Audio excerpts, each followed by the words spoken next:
Hello नमस्कार साथियों, आप सभी को स्वागत है आपके अपने चैनल आरबीआई स्टडी वाला में। दोस्तों, आप लोग कैसे? आशा करते हैं कि आप लोग अच्छे होंगे।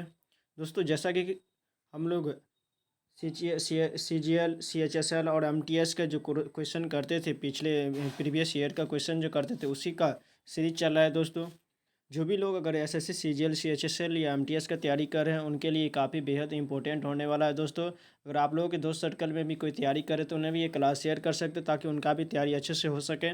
और चैनल पर नए हैं तो चैनल को सब्सक्राइब करना मत भूलिएगा दोस्तों। और वीडियो को पूरा वॉच करके जाएगा, और लास्ट में एक प्यारा सा कमेंट दीजिएगा कि आप लोगों को वीडियो कैसा लगा। ठीक है दोस्तों, जैसे कि आप लोग थंबनेल पर एक क्वेश्चन देख रहे हैं, इसी तरह के क्वेश्चन को देखने के लिए आप वीडियो पर बने रहिए, जो काफ़ी इंपॉर्टेंट होने वाला है। दोस्तों, चलिए आपका ज़्यादा समय न लेते, क्वेश्चन की ओर बढ़ते हैं। दोस्तों, आपका पहला क्वेश्चन है, पुरातत्वविदों के अनुसार हड़प्पा के नगरों में पश्चिम हिस्सा छोटा और ऊंचा था, जिसे डैश कहा जाता था। क्या कहा जाता था दोस्तों?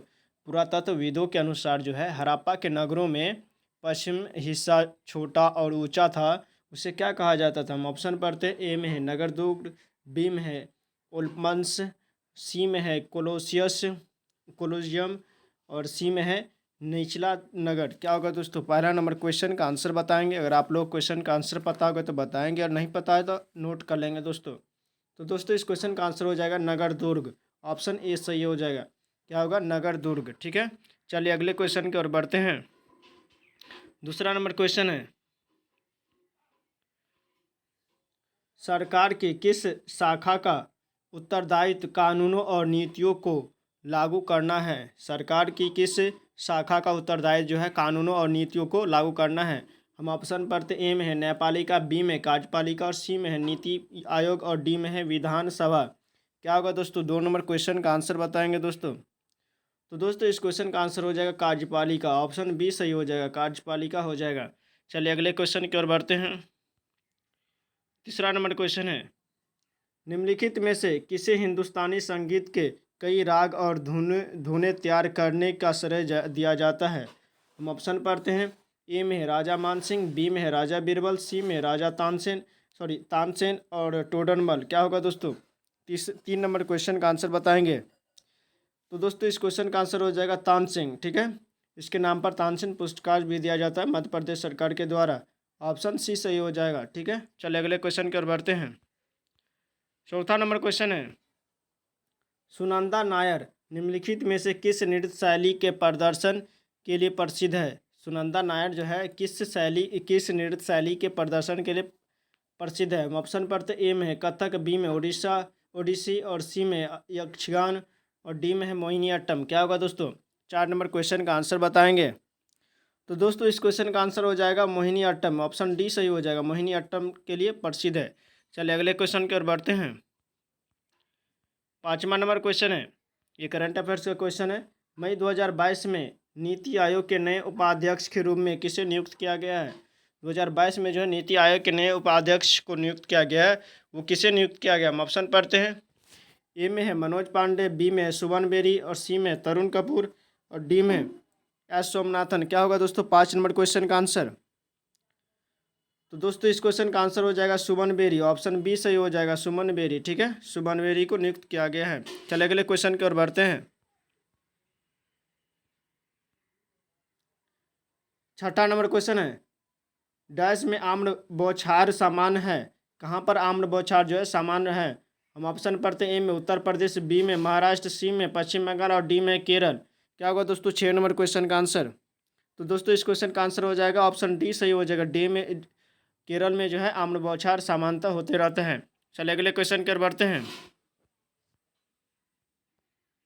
7 नंबर क्वेश्चन, निम्नलिखित में से कौन सी फसल उत्तर भारत में रबी फसल के मौसम से संबंधित है? हम ऑप्शन पढ़ते। ए में चावल, बी में जौ, सी में ज्वार, और डी में है मक्का। क्या होगा दोस्तों 7 नंबर क्वेश्चन का आंसर? तो दोस्तों, इस क्वेश्चन का आंसर हो जाएगा जौ। ठीक है, जौ। चलिए अगले क्वेश्चन की ओर बढ़ते हैं। ऑप्शन बी सही हो जाएगा इसका। ठीक है, अगले क्वेश्चन की ओर बढ़ते हैं। 8 में है, एक खाद्य श्रृंखला में द्वितीयक उत्पादक डैश होते हैं। क्या होता है द्वितीयक उत्पादक? क्या होता है? हम ऑप्शन पढ़ते ए में है सर्वाहारी, बी में अपघटक, सी में शाकाहारी और डी में है मांसाहारी। ठीक है। प्राथमिक प्राथमिक उत्पादक में क्या होता है? प्राथमिक में होता है घास। ठीक है। प्राथमिक में क्या होता है? घास। ठीक है, घास। ठीक है। और प्राथमिक को खाने वाला द्वितीयक हो जाता है। तो दोस्तों इस क्वेश्चन का आंसर क्या हो जाएगा? 8 नंबर क्वेश्चन का आंसर बताएंगे। तो दोस्तों इस क्वेश्चन का आंसर हो जाएगा ऑप्शन सी शाकाहारी। ठीक है, शाकाहारी। ठीक है, शाकाहारी हो जाएगा। ठीक है, क्योंकि ये जो है शाकाहारी क्या करते हैं? घास को खाते हैं, प्राथमिक को खाते हैं। ठीक है। चलिए अगले क्वेश्चन की ओर बढ़ते हैं। 9 नंबर क्वेश्चन, धोने वाला सोडा का रासायनिक सूत्र क्या होता है? हम ऑप्शन पढ़ते ए में है Na2SO4, बी में है Na2CO3 और 10H2O, सी में है Na2OH और डी में है NaHCO3। क्या होगा दोस्तों? 9 नंबर क्वेश्चन का आंसर बताएंगे। तो दोस्तों इस क्वेश्चन का आंसर हो जाएगा ऑप्शन बी सही हो जाएगा। ठीक है, ऑप्शन बी सही हो जाएगा। ठीक है। चलिए अगले क्वेश्चन की ओर बढ़ते हैं। 10 नंबर क्वेश्चन, निम्नलिखित में से क्या एक चालक नहीं है? निम्नलिखित में से क्या एक चालक नहीं है? हम ऑप्शन पढ़ते ए में है चांदी, बी में है निकिल और सी में है कठोर रबर और डी में है तांबा। क्या होगा दोस्तों 10 नंबर क्वेश्चन का आंसर? 10 नंबर क्वेश्चन का आंसर बताएंगे। तो दोस्तों इस क्वेश्चन का आंसर हो जाएगा रबर, कठोर रबर। ठीक है, ऑप्शन सी सही हो जाएगा। चलिए अगले क्वेश्चन की ओर बढ़ते हैं। 11 number question, vernacular press act किस वर्ष लागू किया गया था? वर्नाकुलर प्रेस एक्ट जो है किस वर्ष लागू किया गया था? हम ऑप्शन पढ़ते ए में 1878, बी में 1877, सी में 1876 और डी में 1875। क्या होगा दोस्तों? 11 नंबर क्वेश्चन का आंसर बताएंगे। 11 नंबर क्वेश्चन का आंसर बताएंगे दोस्तों। तो दोस्तों ये हो जाएगा 1878, ऑप्शन ए सही हो जाएगा। 1878 में लागू किया गया था। चलिए अगले क्वेश्चन की ओर बढ़ते हैं। 12 नंबर क्वेश्चन है, सरोजिनी नायडू और डैश में भारतीय राष्ट्रीय कांग्रेस की पहली भारतीय महिला अध्यक्ष चुनी गई थी? हम ऑप्शन पढ़ते ए में है अहमदाबाद, बी में है कानपुर, सी में है दिल्ली और डी में है नागपुर। क्या होगा दोस्तों 12 नंबर क्वेश्चन का आंसर?